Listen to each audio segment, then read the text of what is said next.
All right, so today I'm going to show you guys how to do a zigzag stitch using my Aviary pattern. This is the Flutter colorway, and the zigzag stitch is going to give a nice feathered look to all of these pieces. So it's not going to be as clean as a buttonhole stitch, and it's not going to be as fast as a straight stitch, but it's going to give me exactly the effect that I want. It's going to be a really forgiving stitch. I'm going to show you guys this project that's been ironed down really quick. I'm just going to move it along here so you can kind of see all those beautiful Alison Glass Sunprints that I've used.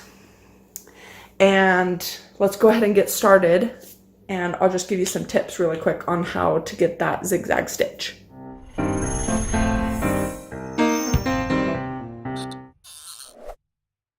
Okay, so first things first, I am going to color match my thread to the piece that I'm doing, and I usually like to go by color. So I'm going to choose, and I've gone ahead and chosen this color here. I'm just going to start here at the bottom. And the way that I like to see if a thread matches, because sometimes it's hard to tell, is I lay the actual thread up by the color, by the fabric, and if it blends well, then I will use it. Sometimes I like it to stand out a little bit more, but in this case, for my zigzag, I kind of want the edges of the feather to look like a feather. So let's give it a go. Okay, I am kind of zoomed in close, so it's hard to see, and it's really difficult to see my screen. But basically my settings that I'm going to use for the zigzag stitch, I've gone ahead and loaded up my thread, and I've chosen my zigzag stitch. Personally, and this is just a personal choice, I like my stitch to be very small, close together. I feel like it makes the applique, it gives you more wiggle room for error so that it looks good either way. Like if you're a little bit off to the side, a little bit in, it can be more forgiving than a buttonhole stitch. So I like to make mine small. So I've lowered the stitch length. I've lowered the stitch width on this. My personal settings, and I'm using a FAF Performance 2056, is my stitch width is 1.5 and my stitch length is 0.8, which is super tiny. And I'll show you how that looks in just a minute. But I'm just going to go ahead and get started, and you'll kind of see that there's a lot of room, wiggle room. There's a lot of forgiveness that goes on with the zigzag stitch, and that is one reason I love it. But I feel like it has more of a finished edge than a just regular straight stitch. So I'm just going to go ahead and get going, and hopefully you guys can see this all right.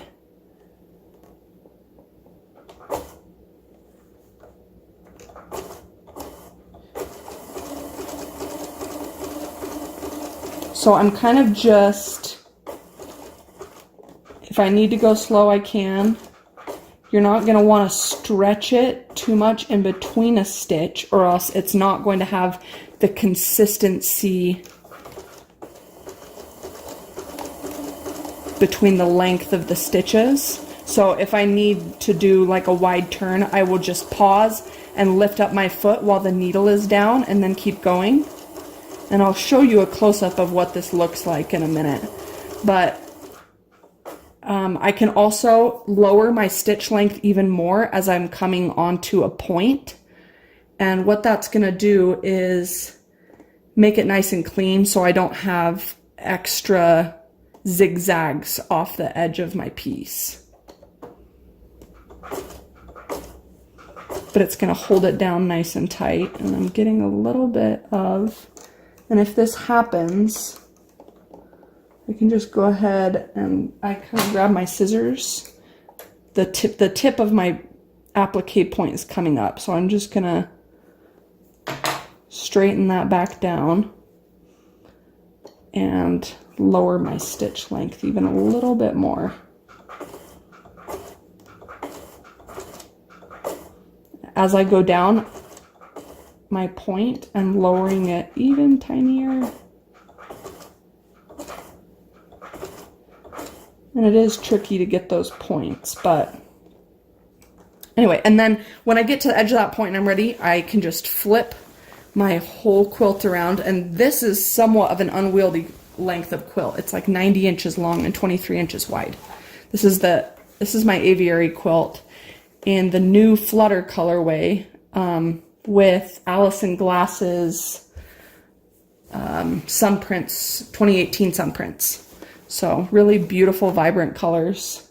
And now I'm just going to go down the length of this side, and then I have one other piece that is this same color. So I usually like to do my quilt by color, so I'll start with this piece and then I'll move on to the other one, see if there's any colors that I could use the same thread on before I just rethread my piece. But let me actually go ahead and take this off for you guys. I can put it back on and fix it later and kind of show you up close what it looks like.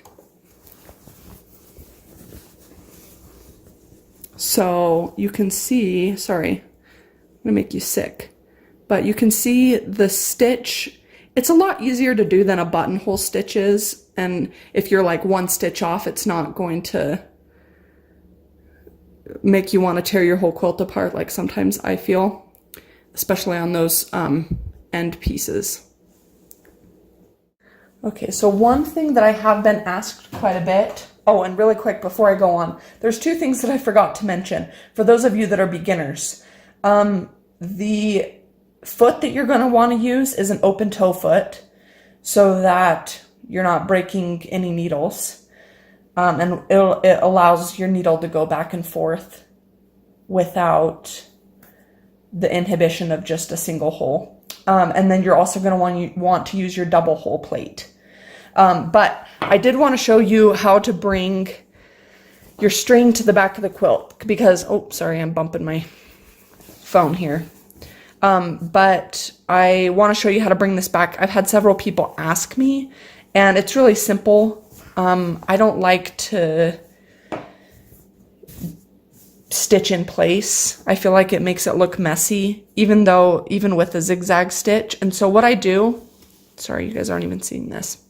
I'm pulling this bobbin thread at the back, and you can see that it created this little pocket, and that is the stitch that is loose right now. And I'm gonna I can use a pair of scissors, I can use a pin, and then I like to bring them back and tie them individually. And I know I might be crazy, but I feel like it just gives it a really nice finished look. Don't be making fun of my knot tying skills, please. You're welcome to critique me, just don't make fun of me because I know that they're not awesome. And that's it. And it creates a clean look right there so that I don't have lots of bulky stitches. So that's it, and I'm just going to finish this on the rest of my quilt, and I'll be showing you guys a video later of the finished deal.